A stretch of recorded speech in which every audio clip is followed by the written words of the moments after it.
because obviously I'd grown up skinny my whole life, I'd always assumed I have like shit genetics and I'm never actually gonna be able to look good. And you saw one of my pictures of, mate, you've actually got good potential to get big. Yeah. And hearing that from him as someone who was in my eyes already that person, I was like, oh shit, if he's saying it, then maybe actually I can. What is up, guys? Welcome back to the Versus Gravity podcast. Today we have a very special one, seeing as we're coming up to Christmas. So many people always ask us about our story. So we're going to do a nice deep dive into the life of El Samuel and El Ihsanito so that you can learn everything that you guys want to know about us and how we got here in this position on these lovely chairs.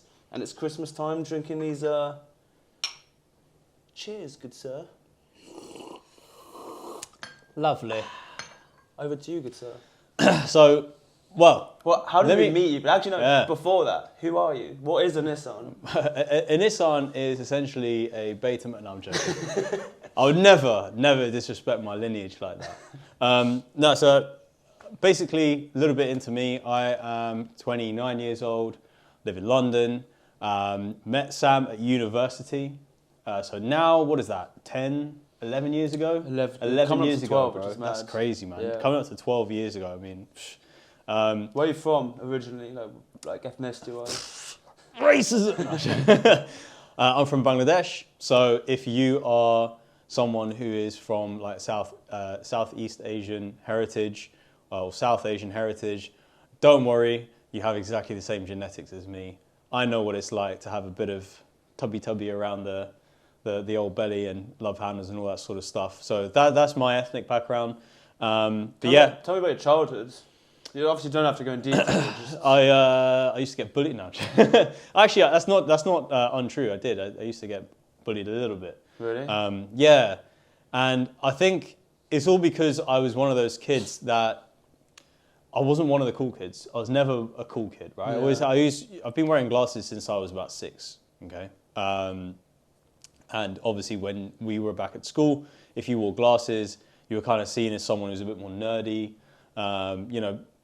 and that also came into hand with the fact that I was a chubby kid. I was, right? There was only one period in my childhood when I wasn't chubby, and it's when I moved to Bangladesh because my dad's job got moved there temporarily. He was doing consulting or something, and I lost a ton of weight, right? I literally was skinny. I was like Sam skinny when he started. But that was only for a period of about 2 to 3 years, and then I packed on the weight. As soon as I came back to the UK, packed on loads of weight, became really chubby again, and that's all I've ever really known as a kid is just being a chubby little chungus, right? Yeah, fat little chungus. Fat little chungus, and that essentially made me a target. Well, I guess, how did you feel when you were in school? Like, how did that actually make you feel? I was never like a kid who was sad or depressed or anything, but it definitely made me feel inadequate. Yeah. You know, I remember in secondary school when I was in year 7, 8, and 9, like I was always into doing things that were like physical, so like playing football. I used to love trying to do parkour. Nice. I used to go to the air cadets. I used to do all those things, but my physique never matched, right? I was always like the chubby kid who would do those things. At least in my head. I don't think maybe people looked at me, my friends looked at me per se and said, hey, you're chubby. Although I do remember one day, there was one of the boys in the changing rooms in school when after football, he was like, hey, Ihsan, you're chubby or something, you know? And it really put a dent in my confidence. So I was never really like a depressive kid, but I was always self-conscious. Yeah. And it definitely made me feel less confident when it came to doing things that other kids were doing, you know, like going out, hanging out with girls. Well, you also went to an all-boys school. I went to an all-boys school, yeah, it didn't help. Like, but some of the boys were going out and they were meeting up with our sister school, right? So I guess for a bit of context, outside of the UK, that is a very weird concept. It is a very weird concept. So like in the UK, in some schools, you have literally just all boys and then all girls. And then normally when you're 18... Up to the point of 18, yeah. Then you would mix. But I mean, yeah, I'll get into my story after, but from even me, who didn't necessarily grow up here, that's just a weird concept. Yeah, it is when I look back at it. But that was my reality, right? I was one of those boys that was more into playing Call of Duty, Modern Warfare 2, shout out to the real ones, playing FIFA, playing football with my mates, but then that was it. Like my day was go to school, play football, do my classes, play more football, come home, play PlayStation. Yeah. My interaction with girls or anything like that just didn't exist. Yeah. Right? And that was purely because I just did not have the confidence. Yeah. I had no confidence as a kid. So that was kind of where I was, like chubby, no confidence, knew like a thing or two about exercise, like playing football. I used to do push-ups sometimes in my room. That was it. That was my childhood. That's how I grew up. And of course, went to uni. I think by the time I hit sixth form, I actually lost a bit of weight because I used to play football so much. I don't remember you being that chubby in first year. No, so from year 10 onwards, I lost a lot of weight, and it's because I starved myself. Yeah. I literally, no word of a lie, I didn't used to eat lunch. I would just play football. That's it. Yeah. My day was like, oh, people eating lunch, you're a loser. You should be playing football. Cool. No lunch, just straight onto the field, playing football for an hour or however long it was. Come back, I play football in the morning. So I barely ate, and that's why I just got skinny. Yeah. And then I did start getting into the gym in year 12, 13. I started to go to the gym a little bit, started to gain a little bit of strength. And by the time I actually got to first year of university, I was in better shape than I'd ever been. Yeah. But I had more confidence, but I certainly wasn't at my peak. Yeah. Right? And that's when I met you. Yeah.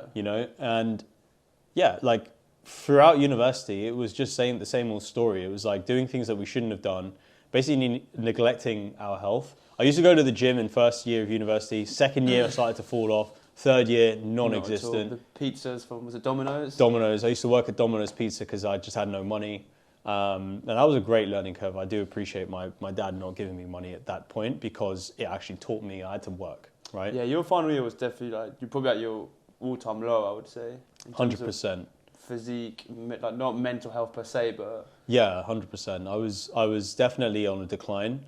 And by the time I finished university is the picture you guys have all seen. Yeah. Which is that, like, I genuinely just look like a broken man, like a shell of a person. Yeah, yeah. And that's basically when I started to realize, hey, shit, I've got to change something. Like I can't go on living my life like this. I feel conscious about myself in clothes. I feel conscious about myself out of clothes. I'm not in the best headspace. I try and convince myself I can't do things because I'm not confident in my ability to do those things. And just generally just feeling pretty inadequate. But what's interesting to see is from an outsider's perspective, because from an outsider's perspective, right, very smart, got good A levels, went to a very good uni, did a good course, worked at Ihsan for a year, like well-travelled, blah, blah, blah, all of these things, got a graduate job at IBM. So on paper, most people, from an outsider's perspective, would look at that and be like, well, he's kind of got everything that he's been working towards, but obviously from your perspective, it's completely different. It's so weird, like I do sometimes think that being in the privileged position that I am gives me the headspace to think about those things. Yeah. Of course, had I come from a disadvantaged background, I probably wouldn't have even had the time to think about, I suck, like I've got a shit physique or whatever. But again, everyone's problems are relative, and that is what kind of opened my eyes. I was like, damn, like you said, I had everything else in place. I had a good job lined up. Very good job. Great job. Great job lined up in the city. I had everything else going for me, apart from the thing that was really intrinsic to me, which was I did not feel comfortable in my own skin. Well, you're just deeply unhappy, kind of. Deeply unhappy. Like, imagine looking at yourself in the mirror every day. And not being happy, yeah. And not being happy and like looking at yourself and going like pinching here and pinching there and pinching here and looking at yourself and going like your face is fat, you know? You don't look the way that you want to look. You see, like for example, we went to university with loads of guys who were all from very privileged backgrounds. They all look good. Yeah. They all had like strong jaws, all that sort of stuff, nice facial features. And you look at yourself and you go, I look so mediocre. Yeah. And so I was tired of feeling. I'm not saying that I'm the best looking guy on the planet, but at least now, even though I'm still, you're not. I'm not. I might not be the best looking guy on the planet, but at least I'm happy with the way I look. Yeah. There's a difference. Well, right? You've done the best now with the cards that you were dealt. Exactly, and that's what it's about. So. And that's the only thing you can do is if you've been dealt bad hands, the only thing you can do is do the best that you can with it. Yeah. And that's where true happiness lies within, right? Exactly. And this is why I found that the way for me to achieve what you just said was through physical exercise. Yeah. I realized that there's only one thing I can do. I can't change the way my face looks unless I try and burn some fat, right? Yeah. I can change my hairstyle. I can grow a beard. Those things, yeah, you can do, but you can't physically change the structure of your face. So the only other thing you can do is change the body. And that's what I started doing. I started realizing, hey, shit, like I need to change. And the best way to do it, I had all this time on my hands. We graduated in 2018. July. Yeah. July 2018. My job started at the end of October. I had a lot of time on my hands. I sat down, I learned how to invest. That was the first thing I did. I started learning how to invest money, even though I had nothing to my name. Literally, like when I tell you minus £2,000 in my overdraft, Yeah. that Stayed for like ages, didn't for it? ages. I was like down in the dumps for ages in terms of my money, so I couldn't even afford to invest. But what I did instead was I was like, well, I'm going to get a job, so I'm going to have money at some point. Let me learn how to do it before. And that's why, if I can interrupt you, so many of you guys or girls watching out there, these days the sort of whole hustler, alpha male, red pill community stuff didn't exist when we were younger, right? Or maybe it did, but it just wasn't as common. Dude, we know personally 20, 21-year-olds who are killing it in the game. Absolutely, yeah. And you guys may be older, you may be younger, and you probably think, oh, it's too late. Mate, I was broke, and so were you. We graduated at, 23? Because it was a 5-year course. Yeah. Up until we were 25, we were still losers. Yeah, We were 100%. broke. We were still in pretty shit shape. Didn't know what to do with money. Still not that confident with girls. So for us, it took ages. Long time. And there is no kind of, if you're 21 watching this and you feel like you've wasted your life, you're still got a 4-year head start on us. Yeah. And if you're 35, 40, 50, there's no better time to start than now. Oh, 100%. The only thing that really matters the only thing you really have in life is, well, you don't have it at the same time, is time. Yeah. And yeah, like if you're 40, you should be doing it now. If you're 21, you should be doing it now. Yeah. It Right? actually doesn't matter. It doesn't Whether matter you're what age you are. Male or female as Exactly, well. male or female, you should do it now. So yeah, like that's kind of what I realized. I was like, okay, well, I have time. Let me learn. Like otherwise, when I have the job, I'm not going to have the time. Yeah. So I learned how to invest, and then at the same time, I got myself thinking. I was like, hey, what do I actually want to do with my life? Like, yeah, I got this great job lined up, but like, is it really what I want? It's also when you look around all the people that are in your industry, consultancy, right? Good money, but miserable, long hours, out of shape, alcoholics. drinking. Yeah, literally. Literally The alcoholics. English culture is bad, Yeah. man. Like people are just out there just getting pissed for the sake of it. Exactly. Like you kind of start asking yourself, hey, is that what I want for myself? And sorry to interrupt again, but that's also the path that everyone is pushed down. Like Yeah. the life, the average life, even though it's a good life, you're earning lots of money, probably happily with kids or whatever, but that's the life that everyone is pushed down. And then they get to 40 or 50s and they realize like, oh shit, I've actually just been living the life that I was told to do, and I was just following the crowd, and look where it's ended me up. Like, yeah, I'm earning good money, and maybe I've got wife and kids, but actually I'm an alcoholic. I'm out of shape. I've also wasted my 20s and 30s, which are arguably some of the best years of your life, when you can do all the cool shit. When you're in your 70s, there's maybe going to be some physical things that you just can't do anymore because of old age. So I think what you decided is essentially decided, fuck that. I'm going to go my own route. I'm going to carve out my own path. Yeah. And to do that, it requires some sacrifice. It requires some thought and time. Most importantly, it's time. You have to then start asking yourself, hey, like if I invest my time wisely now, it will pay off in the long run. Yeah. So that's what I started doing. I started exercising. I started looking. I walked around the park near my house, and I had no money. As I said, I could not afford a gym membership. So I was like, well, I'm gonna have to start doing push-ups or something, right? And I saw the Calisthenics park, and I was like, me and Sam used to watch calisthenics videos back at university. By the way, calisthenics was like really underground back then. Like, yeah, it's not what it's like now. Like there was no calisthenics university society like there are now. There's none of that we stuff. went to Bath, there was none. There was none. There was none, yeah. There was literally none. It was like you go to the gym, or if you did body weight, you're a bit like you're weak. Yeah, it was just a bit weird. Well, I didn't even go gym, so I wouldn't even know. Yeah, so that's kind of where, I was like, okay, yeah, I can do pull-ups. I used to be able to do pull-ups when I went to the gym. I could do one. I could do one when I went to that park. I did one pull-up, 3 dips, and 8 push-ups. And I looked at myself when I got home and I was like, is this really what it's come to? Yeah. Like 1 pull-up, 3 dips, 8. Bear in mind, I used to be able to bench like 100 for reps. I used to be able to do I was in pretty decent shape by the end of first year university. Yeah. You know, I used to play football all the time. I've never not been athletic. And so to have that as a realization was like, wow, you are weak. What have you done? And so from that point onwards, I was like, right, I need to change. And I'm very lucky in the sense that when I say I'm going to do something, I do it. I never used to be like that at university, but ever since I left, I started to develop that. And I get obsessed very, very quickly. So my obsession was health at that point. As soon as I had that realization, I had that little cling in my head, I was like, right, I'm going every other day, 6 a.m. It was October, by the way. It was freezing cold, wet, miserable. We're talking about London weather here. Miserable. And yet I still went 6 a.m. every other morning. And I just did what I could. I just did pull-ups, I did dips, I did push-ups, and I did bodyweight squats. That was it.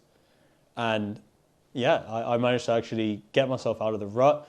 I actually created the Versus Gravity Instagram page, which before was called the Real Life page. And the reason why it was called that, funny name, was because I was just vlogging what I was doing. Yeah. That was all it was. It was an accountability diary. And people used to laugh at me at work. They used to say, "Hi, you filming for your Instagram again?" And I was like, "Yeah, I am." It's funny now, isn't it? They were laughing at you now. They're exactly coming people to you for advice. Yeah, exactly. That's the best bit about it. But you know, that's what I did, and I stuck to it. And well, I guess I'll let Sam kind of take in over here because that's kind of when you decided to make a change. So Sam, tell us about how you got started. Yeah, I guess I'll go back to the start. So I grew up, so I'm English by birth, quarter Indian as well. I know I don't look it, but shout out to the Indians. You got that spice. I do, mate. Grew up in Geneva, so great childhood, nothing to complain. I used to play outside as a kid, just kind of as every kid does. I guess the young kids watching this, you guys probably don't do that anymore because social media and being online. But if you're a real one, back in the day, you'd actually have to knock on someone's house to try and go outside and play. There was no texting them. When you'd play like PlayStation with them, there was no online PlayStation, so you'd actually have to go to their house. So it's very sociable by nature. Kind of confident as a kid growing up. But when I came back to the UK, it's a very different culture. There's the whole kind of cool kids, not cool kids. And I definitely did not go into the cool kid category. Super, super skinny. Wouldn't say I was bullied, but I definitely just felt super not confident. Terrible with girls. Just had no idea what to do. Just mad skinny, crazy skinny. I mean, you've seen the videos. That picture you've seen, I was skinnier than that at uni. I was way skinnier than that, which is crazy. Did, I guess, A-levels. I was basically a classic nerd, right? World of Warcraft, maths at sixth form, engineering at uni with Ihsan, and just genuinely just enjoyed that stuff, right? Always loved maths, physics, science. Never considered myself to be sporty at all because I wasn't. Never even thought in a million years I'd ever step foot in a gym. That stuff just did not interest me. All I cared about was academia, wanted to be a scientist, all of that stuff. Got to uni, met Ihsan. Yeah, again, fell into the same vices. Our diet was bloody awful. Days on end, I would just eat sweets, nothing else. Do you remember pesto on toast? Mate, pesto on toast slaps. I'm not even going to lie. I might actually have to bring that back. But I just didn't care about my diet. I was drinking, I was smoking, still sucked with girls. And just in general, wasn't that confident. I think I was confident-ish first year. Second year was a really bad year. And then it kind of just dipped after time. Physique got worse, for sure. And then I'd say, towards the end of the year is probably when I started to feel at my lowest. So when I graduated, I didn't have a job. I was really struggling. That really hit me hard because everyone else had really good placements, grad schemes. I didn't have any, so I think I was jobless for 6 months. And I was actually on benefits. I was on benefits, had no money. Lived in a shithole in London. Had some really weird housemates as well. Kind of had the classic bad house sharing experience in London. And I was just sat there. I was like, mate, what the fuck is my life? I've got no money. I've got no girl. I barely see my friends because I can't even afford to get the tube. I can't afford to go out drinking because I can't afford the drinks. I can't afford to spend 20 quid on a night out. I've got no job. All the job interviews that I'm getting are shit, but I'm having to go for them because it's the only thing that I can go for. I was working Bright Sparks, which is a catering service. Right. Is that how you describe it? Events service. That is the worst place to work. And I actually don't care about calling them out, right? Yeah, fuck Bright Sparks. What a shit place to work. This thing hit me hard. So it's basically it's really it tends to be either like 17 to like 22-year-olds. And you're basically just waitering at like Christmas parties, or like I did Wembley Box, which was quite cool. And I was doing the Accenture Christmas party. Yeah. So I was waitering, and it was full of the people that I'd went to uni with. So they were obviously at Accenture on their Christmas party, earning good money, because Accenture's probably one of the best ones. You actually got an offer from them, didn't you? You turned them down. Yeah. And I was waitering, and as someone that was self-conscious back then, I know you're not meant to give a fuck, but for me, that killed me inside. I was like, mate, they're all going to see me waiting, and they're all going to be like judging me, which they probably did, because they were fucking dickheads anyway. How did you like, okay, because that's a very surreal experience. Yeah, 100%. How did you walk away from that and feel? There's always been a weird part of me. I've always had a bit of an ego, in the sense that I always kind of deep down knew that I would achieve stuff. But on paper, from the outside perspective, you'd probably look at him and be like, this dude's fucking delusional, because in my mind, I thought I would do X, Y, Z. But on paper, I wasn't actually doing the things that I needed to do to get to that point. Yeah. So I guess it kind of lit a fire under my belly. I was like, fuck that. Like, I need to get a grip of myself, so that I can be better than these people. I was like, it was just such a humiliating experience. It is, isn't it? It's like, I know what you mean.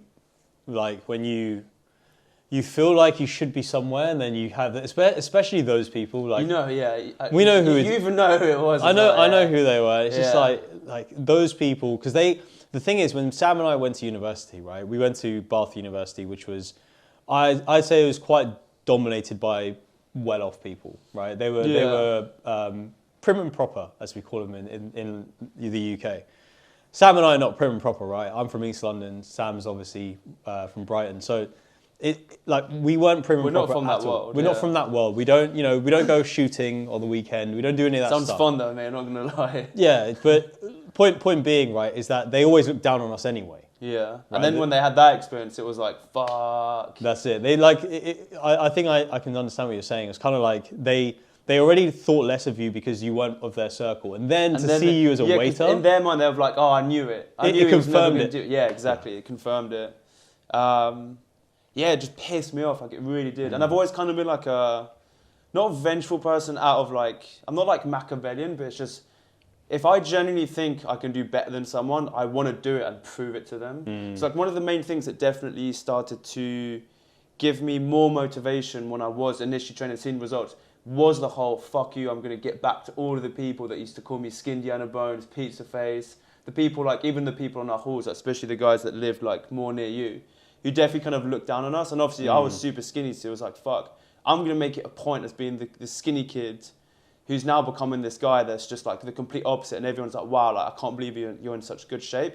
So what I would say as well is that if you're like chronically been out of shape and you've always been that uncool kid, that is literally the best fuel to become the absolute beast. So it's like they say, if you wanna get gains, go through a bad breakup. 100%. If you've got no fuel, it's gonna be a bit harder. If you've always kind of been content or with your life, you might not have that extra gear in you. As for me, obviously I have it less now because we've been in such good shape for such long that we almost forget what we used to be like.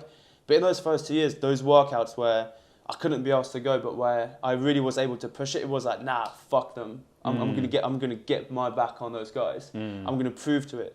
Lo and behold, all these years later, way better shape than they are. Some of them even like come up to us for advice. And it's not like I want to say like I'm better than them, because I'm not. At the end of the day, we've all had our different journeys, and you should be happy with who you are. But yeah, definitely use that as fuel. So I guess then that point onwards, you started working out, and then I got into working out. Wasn't easy at the start. I was still drinking, still smoking. I actually find an old journal under my bed where every day I would write down things that I did well and things that I didn't do well. And for like every single day, we kept saying things like, go to the gym, stop smoking, go to the gym, stop smoking. And for months and months, I was still smoking, I was still vaping, I was still missing my workouts, I was still doing this. So it definitely didn't happen overnight. But what would you say like was the thing that helped you get over that though, and actually start getting consistent? One, it was having you and Giacomo and just other people in the calisthenics community. I think that was such a big one. Seeing results. First and foremost, I still remember once we were outside in a fish and chip restaurant. It was me, you, and a few other friends. I think I've spoken about this before. And because obviously I'd grown up skinny my whole life, I'd always assumed, I have like shit genetics and I'm never actually going to be able to look good. And you saw one of my pictures of, mate, you've actually got good potential to get big. Yeah. And hearing that from him as someone who was, in my eyes, already that person, I was like, oh shit, if he's saying it, then maybe actually I can achieve more than I initially thought. And that gave me such a boost of like motivation. But really the transition was going from motivation to discipline. I would say I didn't actually get real discipline in working out until at least, it's probably when we stopped living together, when I started to live in Stockwell, which was what, 2022? Yeah. Probably like 3 years into my journey. First 3 years was motivation only. And the reason why I was able to stick with that was because I had the community. We lived together. I lived with other people. So it's kind of like if I lived by myself, maybe I wouldn't have worked out as much. Yeah. I remember that picture that you sent to me from Nuffield Gym.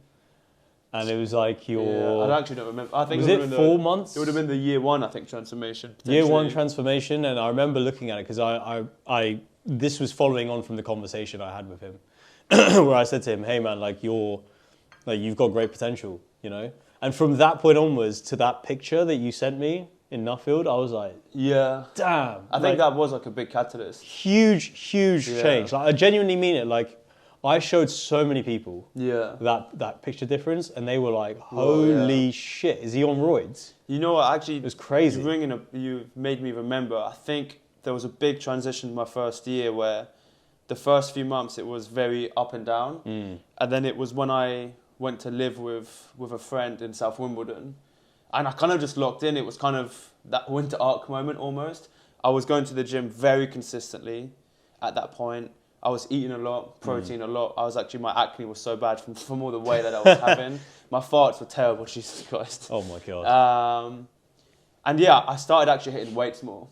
I would really go to the gym and I was able to push a lot harder. And that was the motivation from hearing like, actually you can achieve more. The motivation of like, fuck that moment doing the bright sparks was so embarrassing. That moment of, the best motivation you can get is either having the worst previous experience, but it's also positive affirmation. When you're sending your pictures to other people or you're posting it on social media and like, people are like, holy shit, what the fuck's happened to Sam? Like, especially people that haven't seen you in a while. Yeah. That's the only fuel you need to continue going. You don't need anything else. I'm sure it was exactly the same 100%. I mean, that's why I made the page in the first place was, as I said, it was a way of me documenting, keeping myself accountable. Because when I started, I didn't have Sam. I started on my own. Yeah, which is crazy. Like 5 a.m., 6 a.m. you'd get up? 6 a.m. Yeah, I had to force myself to get up, and there was no one in my corner telling me that. Like, everyone around me was... taking the piss out of you.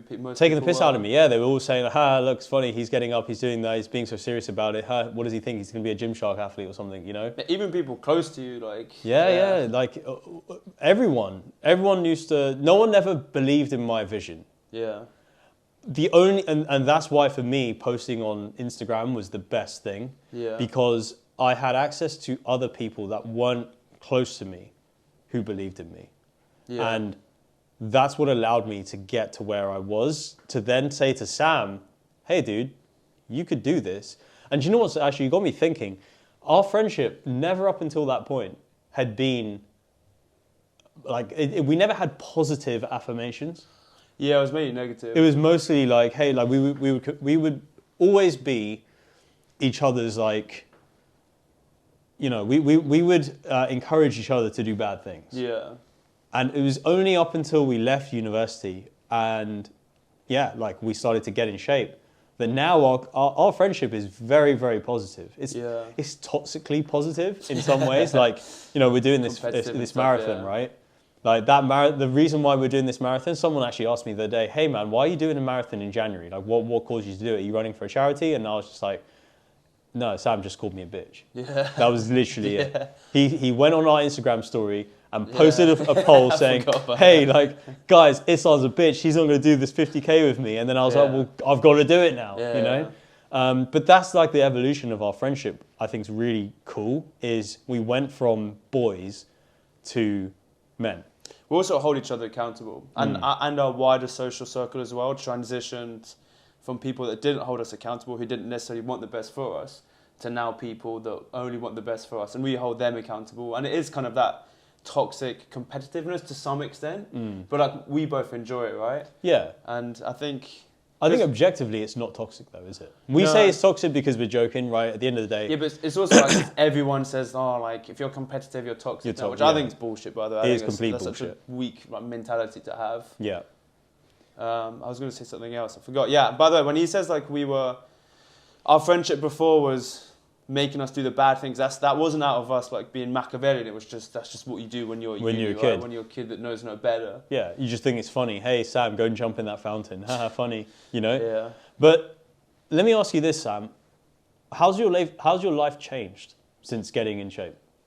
Mate, it's hard to say because I almost forget what life was like before I was jacked. But apart from the obvious that it's better in every way, let's dive into like how it's actually better, right? Of course, from a physical perspective, it's night and day difference. I mean, I've kind of done it all. I've done the whole bulk and I've done the whole cutting. I've been like probably, at my leanest, I've probably been like 4 to 5% body fat. I'm naturally very lean. I've bulked up to like 84 kg, competed. I've unlocked skills that I never in my life thought I would ever be able to do, like ever, even just like a handstand push-up. I know from a elite calisthenics perspective, those skills aren't that impressive, but to my old self, and I'm sure to plenty of you guys watching, clean muscle-ups, 50 kg pull-up, handstand push-ups.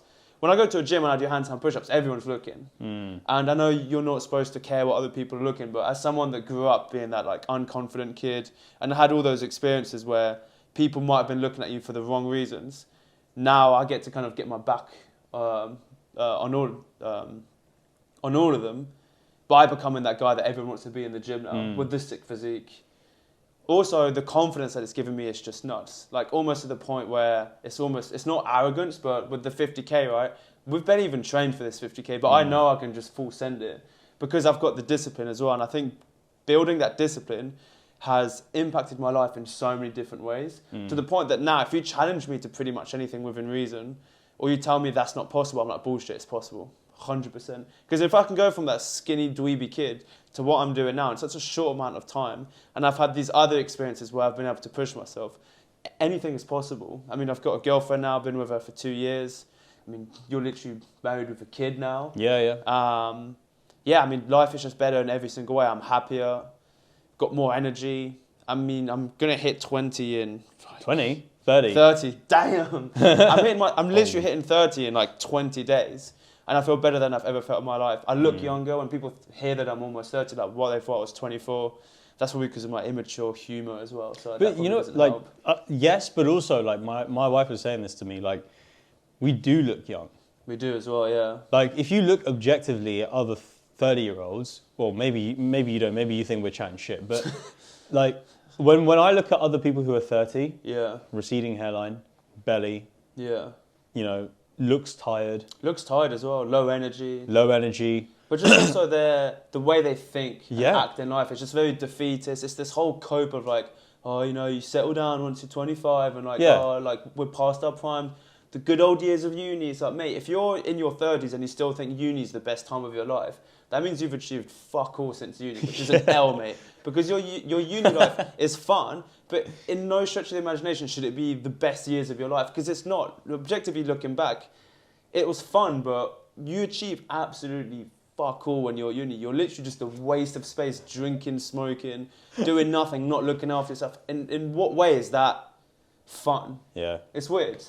It's crazy. And, you know, if you look at other 30-year-olds around us, apart from, like, if you're in the gym scene, if you're in the fitness scene, then you probably are surrounded by people who are jacked, right? Yeah. But also, if you're in the fitness scene, you're probably not watching this video. Yeah. Right?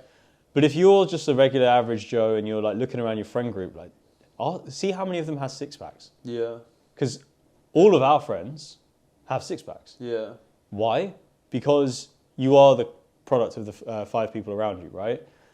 But, like, it's really rare to find someone who's 30 years old who is jacked. Yeah. Who, they don't even have to be huge, as in just capable of crazy shit, lean, muscular, confident, and has their shit together.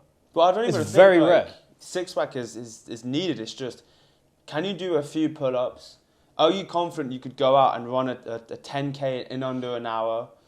And do you eat clean? And are you confident with how you look naked in the mirror? That is that is the difference between your unhappy self and at that point that I've just noticed is a bigger jump than from that point to the point that we're at now, where you're doing a muscle up. Is you just need to get to that point and your life will be already 99 times 100%. better. From that point onwards, it's just you're just adding more things to it. Yeah. But just getting the basics of just, it's not even that much, mate. Like if you're 30, especially as a dude, you should be able to do a few pull-ups here and there. You should be able to run a 10K.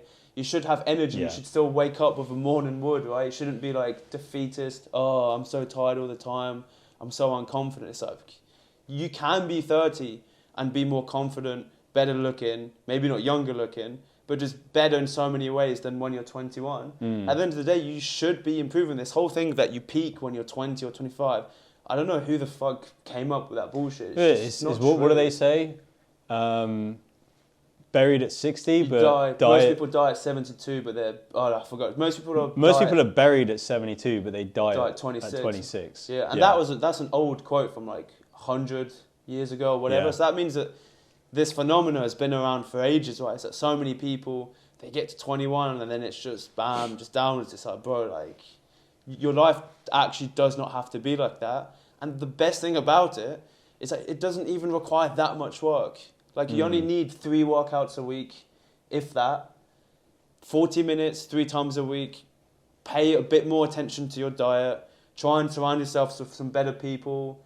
Build some positive habits. Yeah, it's honestly the biggest simple one. things. Like you probably think, if you don't know who we are, that we probably get up at like 4 a.m, go carry the boat. It's like, mate, I eat shit all the time. We just had pancakes just before, yeah. I had a bit of a Ben's cookies as well before I left.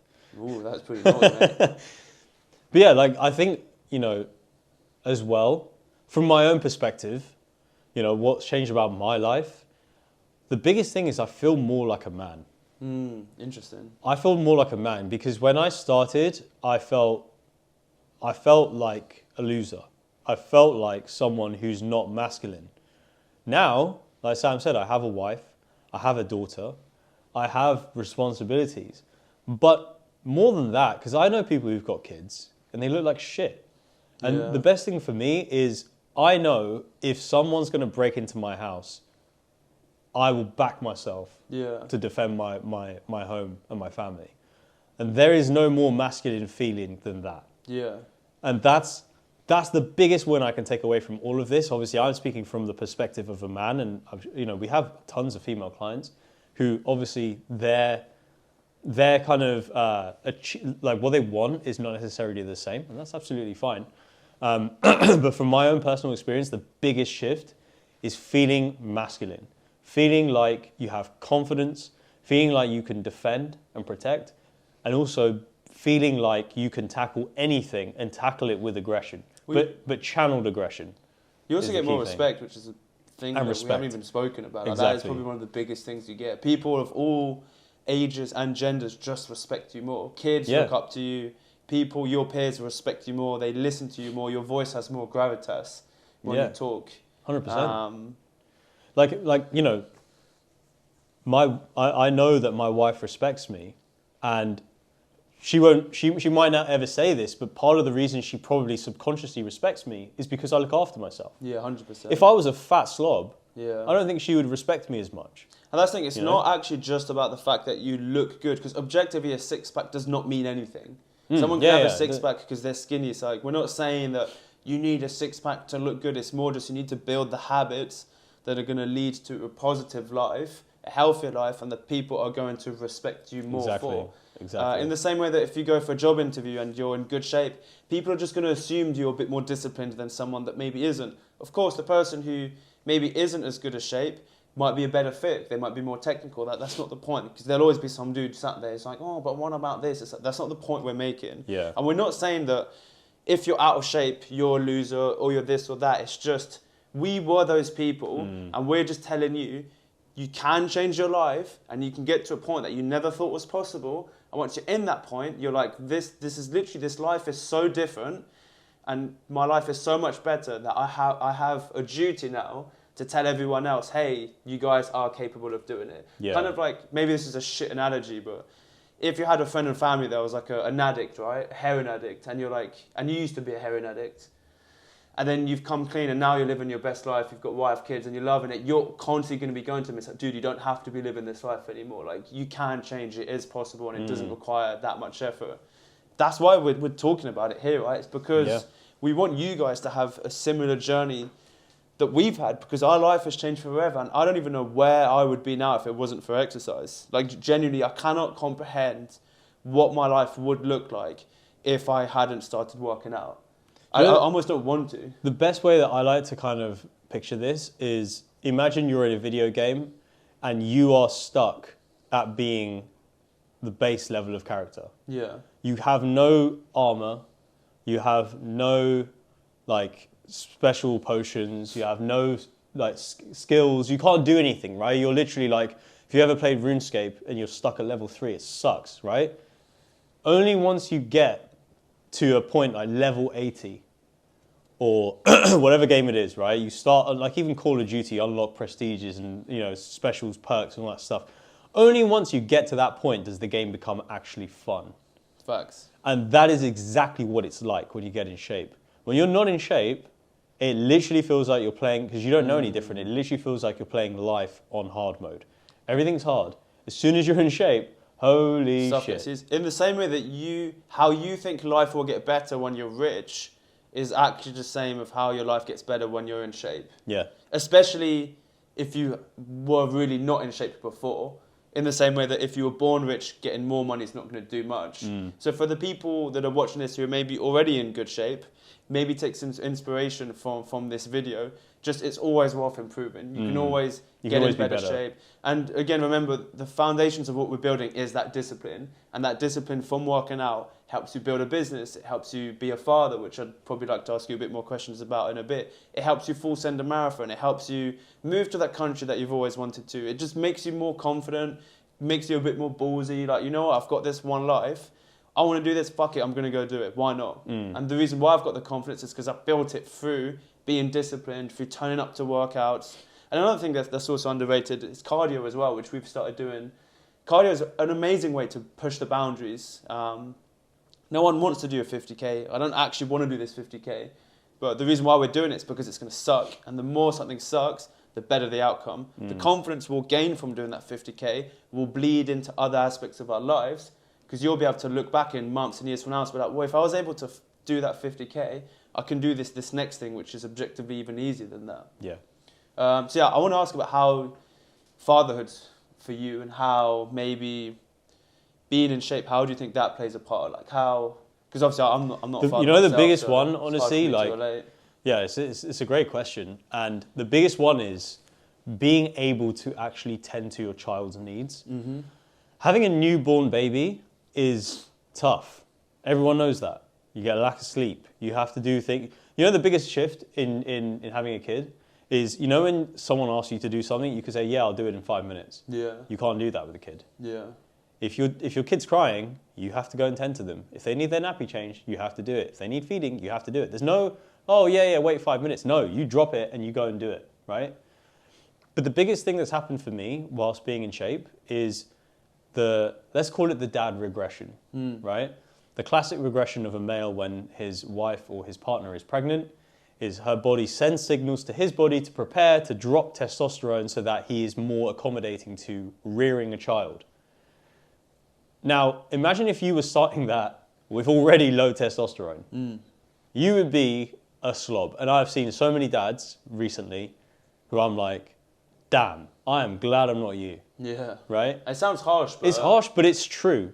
Because obviously every man will go through it when you have a child, but when I had my drop in testosterone, the only thing I actually lost was a little bit of strength. And yet still I've been able to, since, you know, my kid's now over 3 months old, I am able to stand up, rock her to sleep without getting any back pain, without my biceps hurting from carrying her all the time. I'm able to change her nappy with ease. Yeah. You know, I'm able to take her out. I'm able to throw her around. I'm able to do everything, right? And the reason I'm able to do everything is because I prepared my body for this. Yeah. And the best thing about it as well is especially because I have a daughter, I am the man of the house. And so both my wife and my daughter will look to me for certain responsibilities.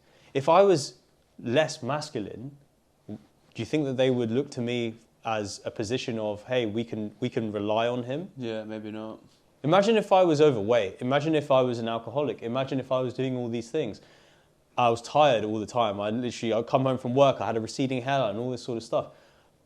My wife wouldn't look to me as a man who she can be like, oh, like, you know, I can rely on him. Yeah. You know? My daughter, she doesn't really know any different now, but I'm sure when she's older and, you know, like whatever happens, God forbid something happens and she needs someone to protect her, if I was not who I am now or even better, do you think that she would trust me? She wouldn't look to me as a superhero. And every father wants their children to look to them as a superhero, and every husband wants his wife to look at him as someone that can protect her and provide for her. And that's the biggest thing for me.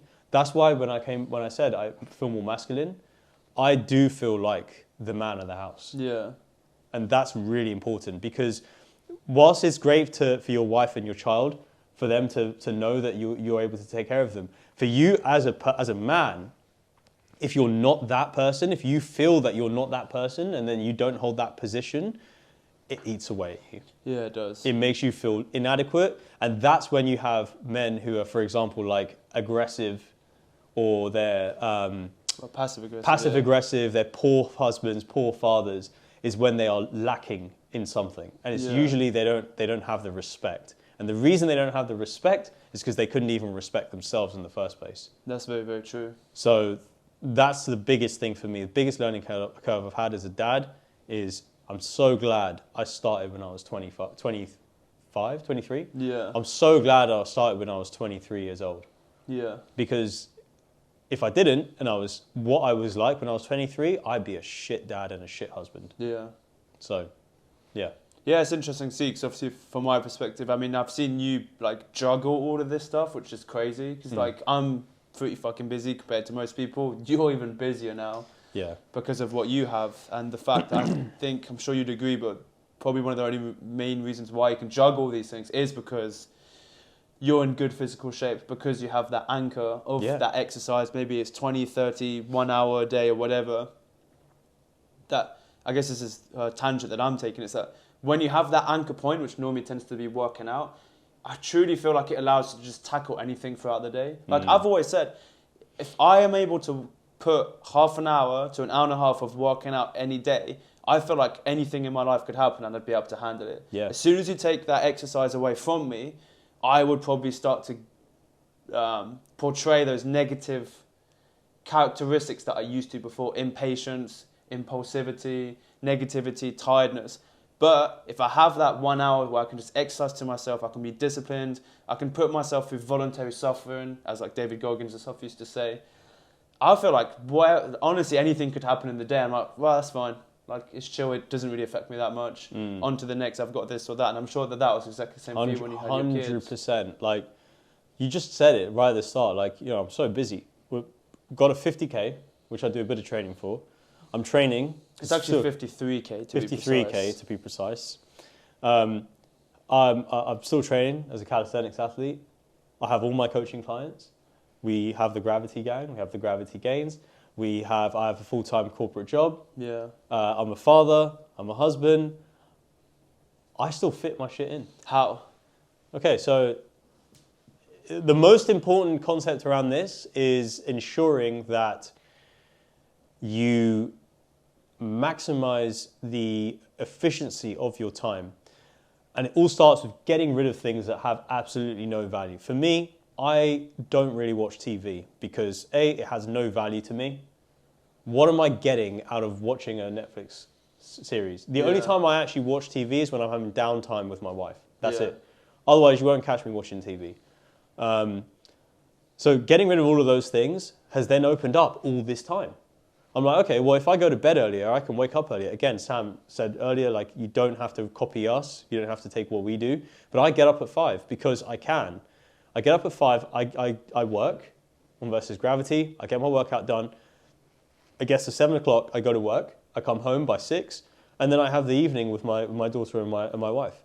That's how I get it done. And it's all about just maximizing the time you actually have available. if you're spending 3 hours a day scrolling on Instagram, scrolling on TikTok, watching Netflix, no wonder you can't do anything. Yeah. You just don't prioritize your time. Get rid of all the other shit, put all the important stuff in first, and then find the little pockets of time where you're like, hey, I've got an hour free. Yeah, I'll go and watch Netflix. Why not? Yeah, and that's the thing, is that people think to get to our position you have to sacrifice everything, and there are some sacrifices that have to be made, but they're actually so minor, especially when you're at the start of your journey. Like, we've had to sacrifice a lot more, but that's because we got addicted to calisthenics, and for us, pretty much prior to you being like married or having a child, all we cared about was calisthenics, like 2-3 years ago. Like, that was the center point. It was more important than work. It was more important than like going for dinners or doing this or that. But you don't even need to be like that. At the start, just make sure that you eat clean 80% of the time. Make sure you're eating enough protein. Make sure you're resting and recovering. And that also includes downtime. Like, I need my downtime. Every night I need like an hour of just watching YouTube. Sometimes even just doom scrolling for like half an hour before bed, like kind of just doom scrolling. Doom scrolling. Just have that downtime. We're not telling you to be these like, oh, I need to get up at 4 a.m, go carry the boats, do this, do that. I'm never gonna watch this show. This is for beta males or that. So that's bullshit, because you're never gonna stay consistent with it. It's not enjoyable. You've also got to enjoy life. We've had pancakes. I go to the cinema. I eat Krispy Kremes. I spend time with my girlfriend. I saw my friend last night. I don't normally drink. I had my first pint in like 6-7 months. Because like, why not? I haven't seen him for like 6 months. He wants to have a drink with me. Why the fuck not, right? I kind of regretted it this morning because I kind of felt bad. But that's besides the point. It's that you don't need to be this robotic, boring person. It's just making small tweaks to your life. Prioritizing. Yeah, it's just That's prioritizing. it. It's just reprioritize and shit gets easier. And stuff will change over time, right? Like for me, I was able... So in fact, a lot of people ask me how I was able to cut out drinking and smoking when I used to do quite a lot of it at uni. And for me, it was just prioritization, right? I realized that I'd had other friends close to me that stopped drinking, and as a result, their progress was a lot quicker than mine. And that just pissed me off as someone that is naturally competitive. I realized every Monday, it was basically the classic Monday to Friday progress, reset from the drinking. I just realized it's just not for me. Like, I'm enjoying calisthenics, I'm enjoying training, I'm enjoying seeing my life improve more so than I'm enjoying going out drinking. And if I use the video game analogy, would you play a video game where every 3 levels that you go up, you suddenly spend a whole day where you go down 4 levels? So you're continuously improving, right? You're not suddenly going to level up your character, then run it off a cliff and then like go back again. 5 characters. Yeah, exactly. And that's the same in life. It's just a lot of the reason why people do these things, like the vices, like the drinking, the smoking, they're just doing it for the sake of it. They're not actually doing it because they want to go drink or because they want to go smoke or because they want to eat that thing. It's just, that's just what you do on a Friday in England. Everyone goes drinking. Well, cool, do it, that's fine, but do it, at least earn it, right? Work hard throughout the week. Maybe change what you drink. Instead of drinking beer, drink some spirits because it's lower in calories. Maybe drink more water throughout that night. Maybe wake up a bit earlier the next day to get your workout in, and then over time your priorities will change, and you'll realize, you know what, actually I don't really enjoy drinking quite as much as I used to, and now it's just something that I do for social events. And that's how you quit drinking, that's how you quit smoking. It's not, for me it wasn't today I'm going to stop it forever, because realistically most people are never going to be able to do that, especially if you work a corporate job in the UK. It's going to be extremely hard to just cut down drinking over time. Small changes, and it's prioritizing different things over time. But you'll only be able to prioritize when the other side of your life is actually going really well. Because if you're getting fatter, you're sleeping less, you're getting more tired, your testosterone's dropping, why the hell are you going to stop drinking? Because the drinking's actually the only fun you have in your life. And the drinking's the only thing that allows you to forget how shit your life is. When your life is really good and you're improving consistently, but yet every time you drink, it's actually dragging that down, you'll think, well, why the fuck am I doing this? Because this is stopping me from doing what I actually enjoy, which is this thing on the side. Yeah. And that's what it is you're not going to change until you change the... there was a good quote, it's like, you're not going to change until you change. That's probably the worst quote. Let's just end the video here, because that was the fucking worst quote of all time. I've got TikTok brain, right? But you know what I mean, right? Small changes will allow for bigger changes, like cutting out the drinking, cutting out the toxic friends. And as you say, it all compounds. Good. Anything else? I think literally like the best thing to do right now is, look, if you're actually struggling to get started, we actually made a free community. right? Yeah, we created a calisthenics Crash course. And what is it? What does it have in there? So it's basically all of our methods, right? We are not the type of people that we like to gatekeep. We understand that in an age of information, it's so hard to find the stuff that works because everyone's always saying something different. Someone's sending you to intermittent fast. Someone's telling you to go vegan. No one really knows what the right thing is. So what we decided to do is put all of our methods together in one place in a crash course for calisthenics in particular, but you can also, use it for other things as well. That you can find in our free community, our free school community called the Gravity Gains. We'll link it down here. It's completely free to join. Join ups. We hold live workshops once a month where we do deep dives into things like, for example, the best methods to get into shape, how to dial in your nutrition, hybrid workouts, and how to actually program properly. We cover everything. We do it all once a month. And in the community as well, Sam and I are active. We're always answering questions, always advocating for people to connect, to speak to each other about their tips, their wins, and their progress. So yeah, look, there's literally no reason why you shouldn't join. And think of it this way. If you're someone who really wants to start, let this be the catalyst. Yeah. Take action, make that, join the group. It's completely free, like I said, and you can already start making progress. This is our Christmas gift to you guys. 100%. It's free as well, so you literally don't lose anything by not joining. Exactly. Cool, that's it. Nice.